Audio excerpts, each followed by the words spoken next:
Welcome to the Great Detectives of Old Time Radio from Boise, Idaho. This is your host, Adam Graham. If you have a comment, email it to me, box13@greatdetectives.net. Follow us on Twitter at Radio Detectives.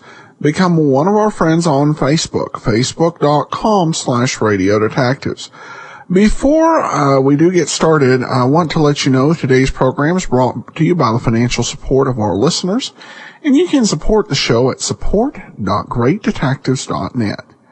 Well, now it's time for today's episode of Nick Carter, Professor's Secret.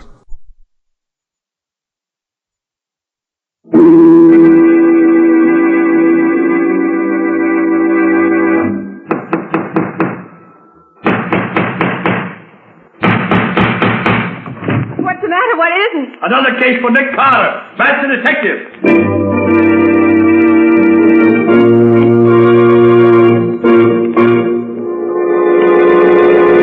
Yes, it's another case for that most famous of all manhunters, the detective whose ability at solving crime is unequaled in the history of detection fiction. Nick Carter, master detective. Today's strange adventure, The Professor's Secret, or Nick Carter and the Mystery of the Z-Rays.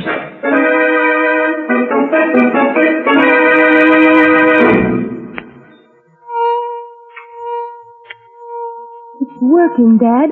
Why, that wound in the guinea pig's shoulder is healing. Why, it's only about half the size as it was before. Yes, Dean. It looks as if my new invention was a success.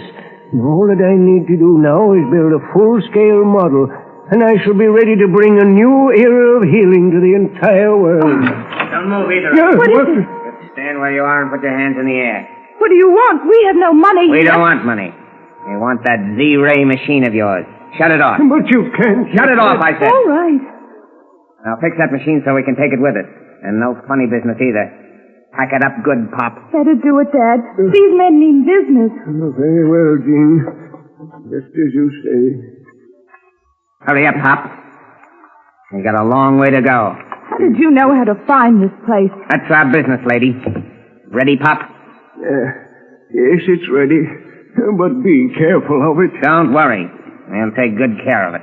All right, Bill, you and Jake take it out to the car. And treat it gentle. Okay, come on, Jake. What are you going to do with it? That machine heals cuts and bruises and things, don't it? Yes. If it'll do that, it'll heal holes made by guns, too. Save a lot of wear and tear on the boys. You mean you're going to use that wonderful machine to help your gangsters? Sure thing, kid. Now you two get your hats and coats. You're going with us. But that's kidnapping. You can't do that. Get your hat, Pop. I ain't got all day. Come on, Dad. It's no use arguing. All right, Dean. Get your hands up, you're surrounded. They're on the floor. Tony, I got Jake. But I got one of them, Tony. Any more of them, Bill? I don't know. Maybe that guy was just bluffing. We gotta get out of here. We'll leave Jake here. A dead man's no good to us. All right, in the car, you two. Hurry it up. All right, in there, make it. Come on. Get going. Let's go.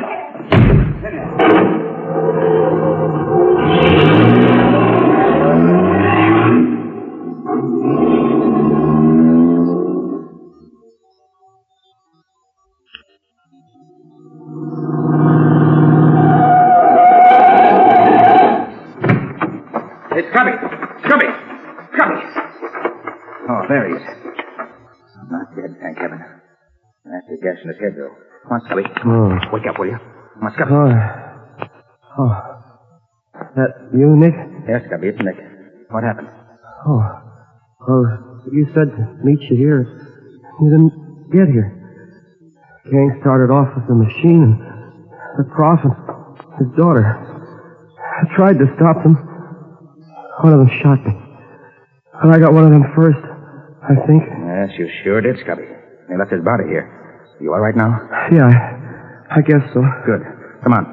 Let's see if this dead gangster has any identifications on him. Probably not, but he might have. Let's see. No. Doesn't seem to be a thing. Here. Wait a minute. He's wearing a money belt. Specially made. Made by Weaver Manufacturing Company, Brooklyn. Well, it's a special kind of belt. Maybe they know who they made it for. Yes, maybe. We'll find out anyway. Oh, another thing, Nick. I got a good look at one of the gang just before I went down. Good. His face was all covered with those peculiar dark-colored splotches that you told me about last winter, remember? That Asiatic skin disease. Oh, yes. That's a real clue, Scubby. Very few doctors can treat that disease, and it requires regular treatment. When we get back to town, you make it your job to find the doctor who treats him and get his name and address. Right, Nick. But how did you know this robbery was going to take place right here and at this time? A very peculiar thing, Scubby. As you know, I've been on the trail of this gang for weeks. Yeah? Well, I finally found a restaurant where several of the gang eat. Had lunch there this noon. 2 of the gang were there. I couldn't hear what they said, but I could read their lips enough to find out about their plan to rob the professor. So I called you back from your vacation in Connecticut, hoping that we could warn the professor and maybe block their plans and capture them. But what happened to you? You were late getting here. Oh, some drunken fool ran into me and locked his car into mine. So it took a wrecking crew to separate us. Just bad luck, that's all. Yeah, we might have had them if you'd been here, too. Well, too late for that. Let's get back to town and work on what clues we have.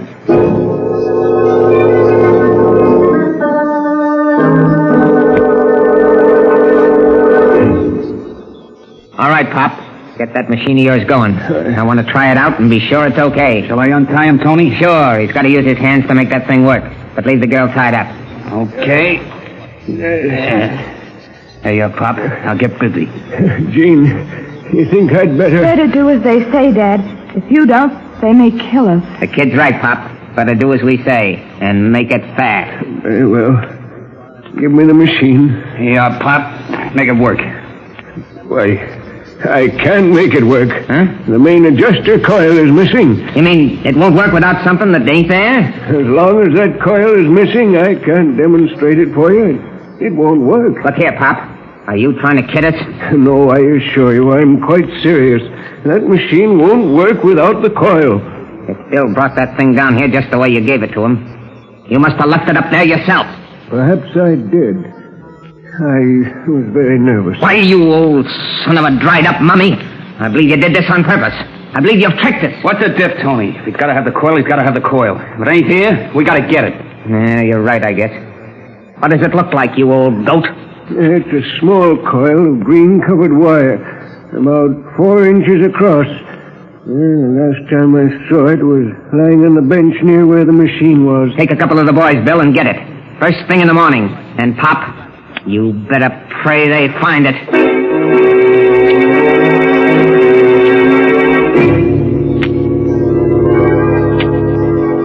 Yes, Nick, Scubby just called me. That special money belt was made for a man named Jake Shackley. Lives at 47 East Pitt Street. Yes, Scubby said he was going to try to...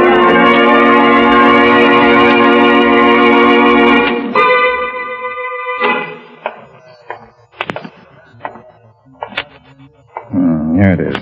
47 East Pitt Street. I know, dump. Wager Shackley's not the only crook who lives here.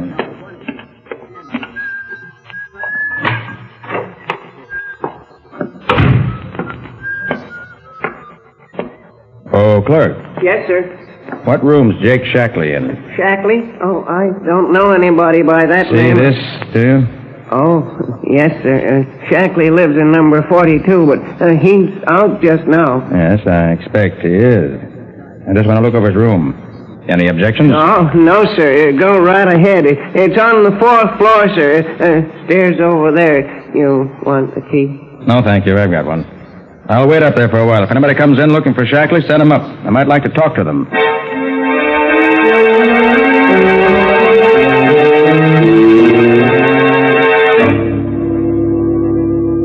Yes, the man you describe is one of my patients. He comes here twice a week for X-ray treatment. If you have the proper authority, I can give you his name and address. Yes. Yes, I see. That is quite satisfactory. Now here you are. James Duane, 47 East Pitt Street. Glad to help you. Good night.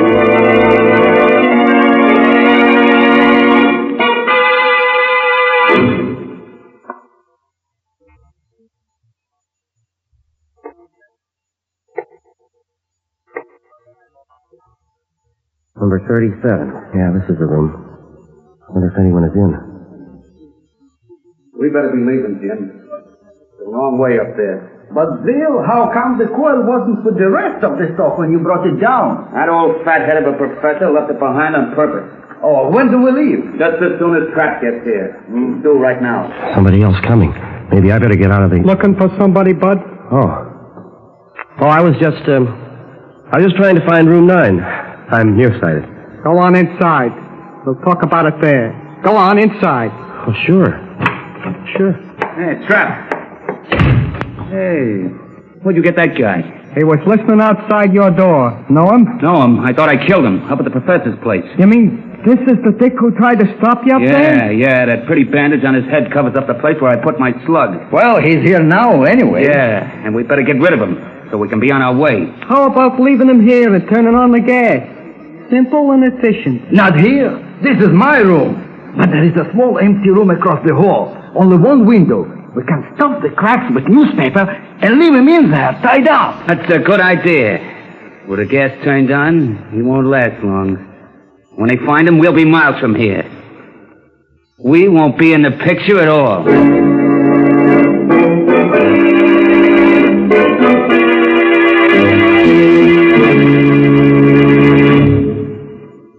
Well, Nick, this clue certainly turned out to be a total loss. Not a thing in the room that's of use. Nobody dropped in. Well, Mr. Jake Shackley must have lived a very lonely and uninteresting life. Nick, you better try another lead. Let's start by walking down those 3 flights of stairs. I would pick a clue that leads me to a place without an elevator. Wait. A strong smell of gas on this floor. Better look into this. Must be down this way. Yeah, the smell's stronger here. Yeah, this must be the room. Number 36. Didn't even lock the door when they left. Hope they don't take me for one of the uninvited. Might not like me. Scubby! Scubby, what in the... Hey, where's that gas jet? There. Now for the window. Hey, Scubby. Scubby, come on. Come on, Scubby. Now he's out cold. Come on. Oh, he's all tied up. What's been going on here anyway? I'll have to get him out of this. You're heavier than I thought, old boy. There. He's got to be all right. Now for artificial respiration. 1, 2, 3. Relax. Rest. 1, 2, 3. Hey, what's going on here? I smell gas. Any trouble, Mr. Man overcome. Gas. Turns out to be a friend of mine. Oh, dear. Don't know what happened. I just got here. I think he's coming around now. Yeah. He's opening his eyes. Scubby, can you hear me? Scubby. Nick. Gang going back. Left something. Professor's house. Machine no good without her. Nick, hurry. Hurry, Nick. They can't get away. Passed out again. Clerk, is there a doctor around here? Yes, right in the next room. Get him. Oh, Doc, hey, Doc, come on out if you want it. Doc. All right, he'll be all right now. You and the doc take care of him. When he's okay, send him to my office at 3rd and 5th. I'll get back there as soon as I can. I've got a job to do that can't wait.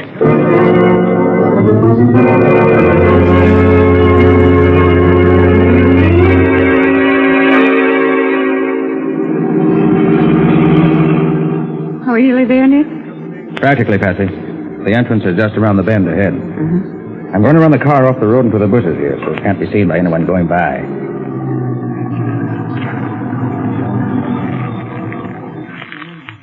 How far is the professor's house from here? About 100 yards through the woods there. You going to wait here? No. I'm cutting across to see if the gang car's there yet. Where's that kit of mine? Now put it in the back, Nick. What's in it? Oh, a little gadget.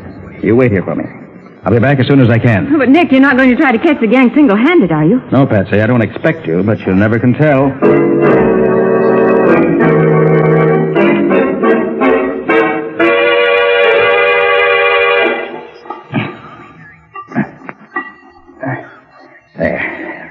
That ought to do it. Now. There, now, if I can get away from here before anybody sees me. Hey, Tony, somebody's monkeying with our car. I gotta get out of here. What's going on, Trent? What? Oh, here. Two can play at this game. There, I got him. I can see you. Okay, here. If I can get behind this bush. Oh, got me. That's all I did. You get him, Bill? I think so, but he got trapped first. Trap's dead. Want me to finish off the dick? No, we got the coil we come after. Nothing to keep us here any longer. I don't want to waste time hunting for a copper who's probably dead already. What about Trap? Leave him there. It's a long way back to town. I ain't particular about making the trip with a corpse.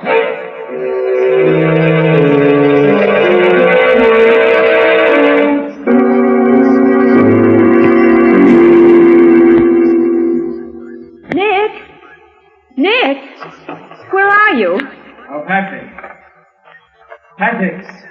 Yes, Over Nick? here. In the bush. Oh, Nick. Nick, are you hurt? No, not seriously, Patsy. Oh, thank goodness. They caught me off guard. Creased the back of my head with a shot. Oh, Nick, I was so scared that you were dead. No. Heard all the shooting, and then when their car rode off down the road and you didn't come back, I didn't know what to think. Oh. So I waited a little and then came over here to find you. Come on. Let me help you up. All right, thanks. Oh, how my head aches. Oof. You'll have to drive us back to town, Patsy. I don't feel up to it. Well, a gangster's car got such a head start, we'll never find them now. Oh, Patsy, you're wrong about that. We can follow them no matter how much of a start they got. Who do you think you are, Dunninger? You're no mind reader or fortune teller either. No? We'll see. Come on.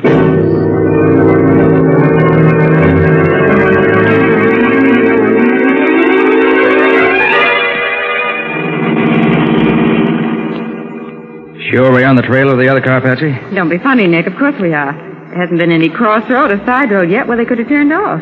Now, that's a great weight off my mind. Nick, how can you be so sure we can follow them no matter what roads they take? Wait until we get to a place where there's another road they might have taken. Then I'll answer your question. Oh, you. I think I better call Scubby on the short wave and give him some instructions. I left word for him to wait till he heard from me.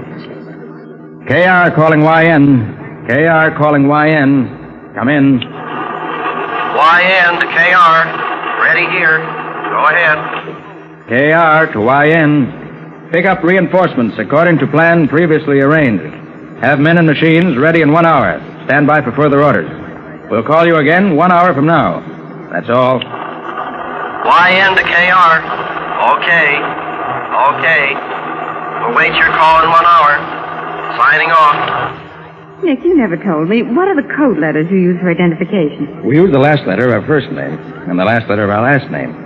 For instance, Nick Carter is KR. And Scubby Wilson is YN. Mine would be YN, too. Patsy Bowen. Well, Scubby is YN. What would my letters be?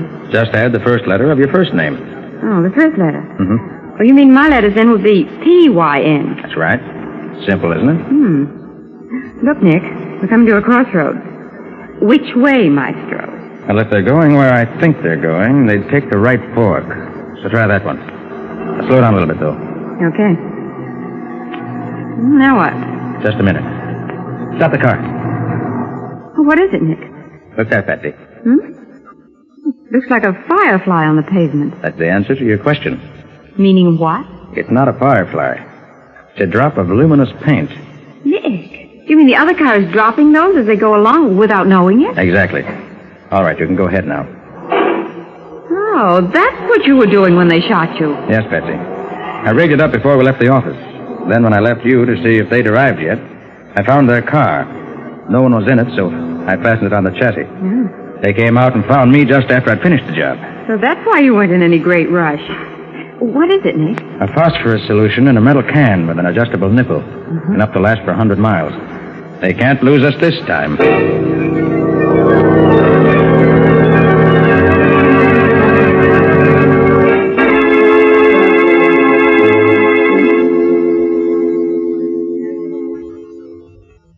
How much longer are you going to keep us here, tied up this way? Until my men bring back the missing coil, and it works. They should be back here by now if nothing's happened to prevent them. And for your sake, I hope... Here they are now.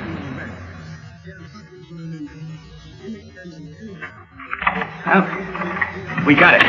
Where's Trap? We left him there. You had a fight? Yeah. Dick tried to put our car out of commission while we was in the lab. Trap spotted him. They shot it out. Trap lost. And the Dick? He's still up there, too.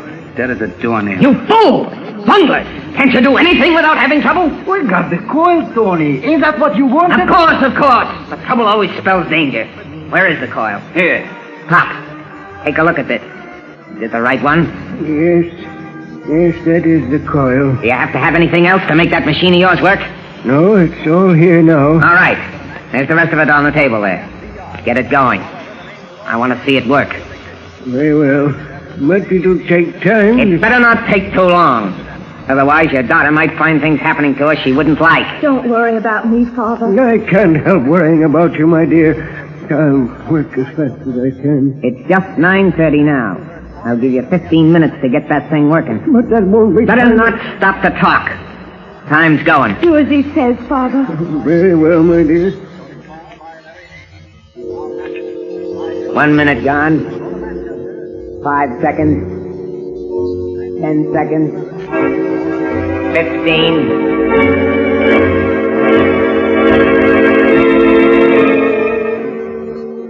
KR to YN. KR to YN. Come in. YN to KR. Ready. Go ahead. KR to YN. I am now parked near Hideout.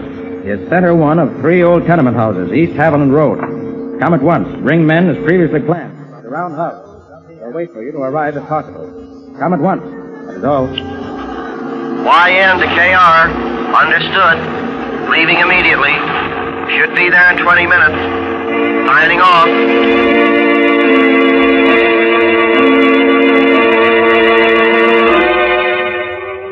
5 seconds. 12 minutes. 5 seconds. Father, can't you hurry? I'm almost ready. Just a second. 25 seconds.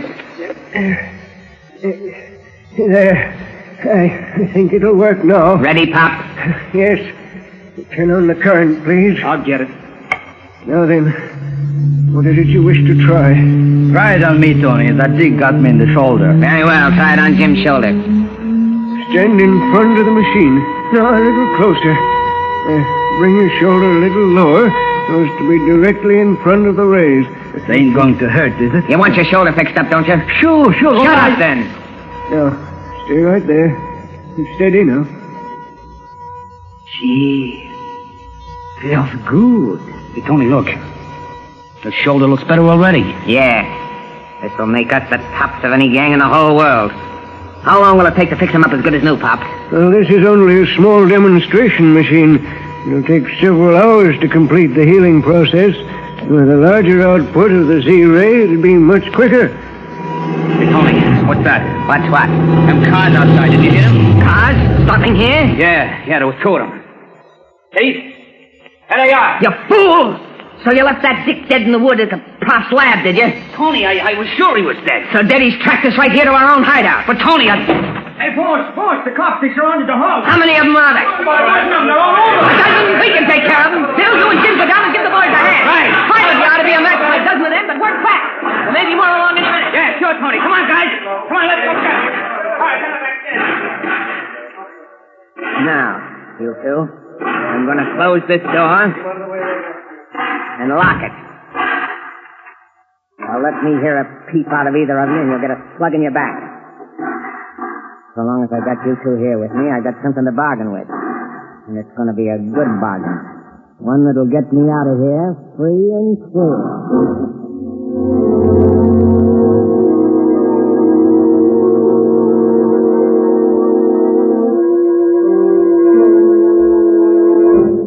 They all accounted for, Scubby? Yeah, Nick. Finally got them all.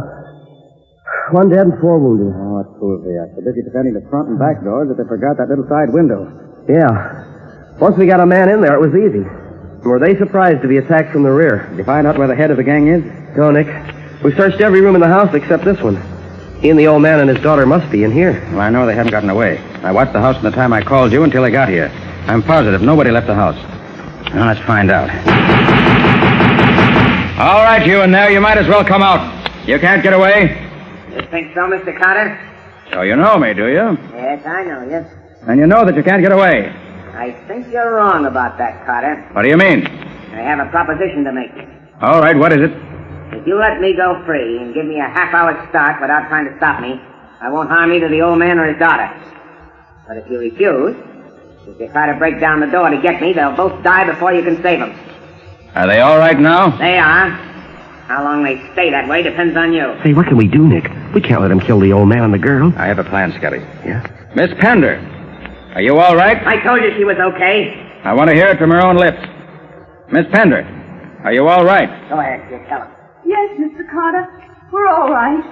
Professor Pender, are you all right? Oh, what's the idea of all the talk, Nick? Let's do something. Quiet, Scotty. I'm running it. Oh, okay, Nick, just as you say. Professor Pender, are you all right? Yes, Mr. Carter. Nothing's happened to me. Your invention perfectly safe? Yes, it's quite safe at present. If you try to do anything except let me go, you'll find the machine wrecked and both of them dead.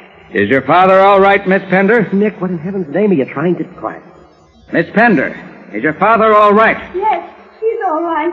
Well, Carter, now that you're sure everything's all right, are you going to accept my proposition or not? No, I'm not going to accept it. Then I'm afraid I'm going to have to kill both of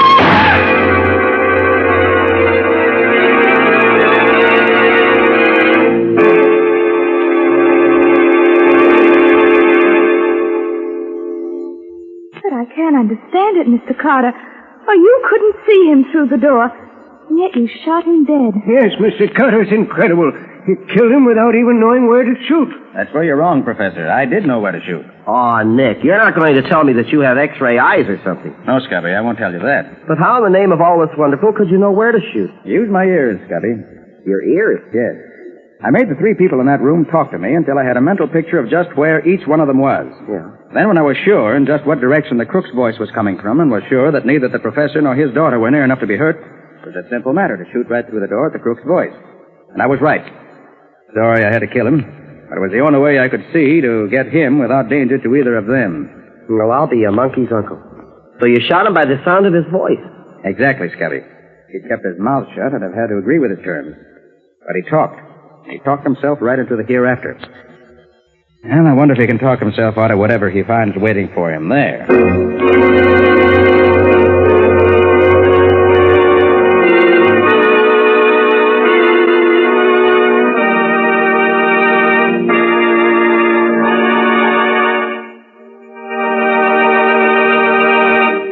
This has been another of the strange adventures of Nick Carter, Master Detective, which are brought to you regularly at the same time by WOR Mutual. And now, let's ask Nick for a hint or two about a story for next week. How about it, Nick? Okay. Well, next week's strange adventure was strange indeed. Scubby started for Philadelphia to get some information I wanted. But he ended up in another city under another name and occupying a body that wasn't his. And then we found that somebody else had borrowed Scubby's body to kill a man. I'm afraid I'm getting confused. Well, that's nothing to what was happening to poor Scubby. He didn't know who he was or what he was doing. And yet all the time, he was perfectly sane. And it wasn't until this boss crook, who called himself the Mystic, tried the same thing on Nick that we really got anywhere at all. Well, it sounds like something out of the ordinary, to say the least. What do you call it? Murder by magic. Or the mystery of the missing identity.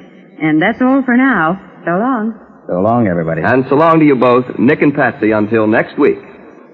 In the strange adventure you have just heard, Nick Carter was impersonated by Lon Clark, Patsy by Helen Choate, Scubby by John Kane. Original music was played by Lou White. The entire production was written and directed by Jock McGregor.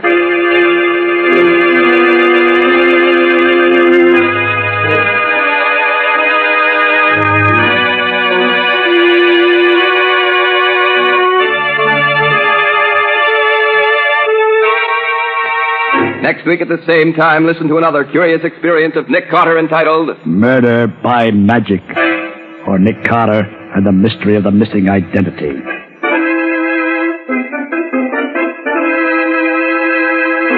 And now, a very special announcement. Beginning next week, the return of Nick Carter will be brought to you at a new time, 10:15 p.m. Eastern Wartime on Saturday evenings. Remember, beginning next Saturday, April 8th, the strange adventures of Nick Carter will come to you at 10:15 p.m. Eastern Wartime, and at that same time each week thereafter. And don't forget that the adventures of Nick's adopted son, Chick Carter, are broadcast over most of these stations Mondays through Fridays at 5:30 p.m. Eastern Wartime. This story is a copyrighted feature of Street and Smith Publications, Incorporated. The return of Nick Carter is produced in the studios of WOR. This is Mutual.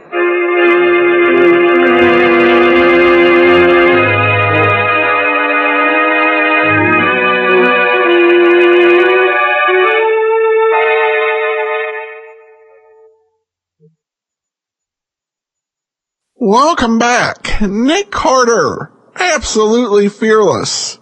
Though certainly, I honestly would be a little nervous if Nick Carter were to come to rescue me in a situation. Just because things he does are often so dangerous, but somehow they manage to work out. Setting a fire in a building you're in, that worked out a few weeks ago.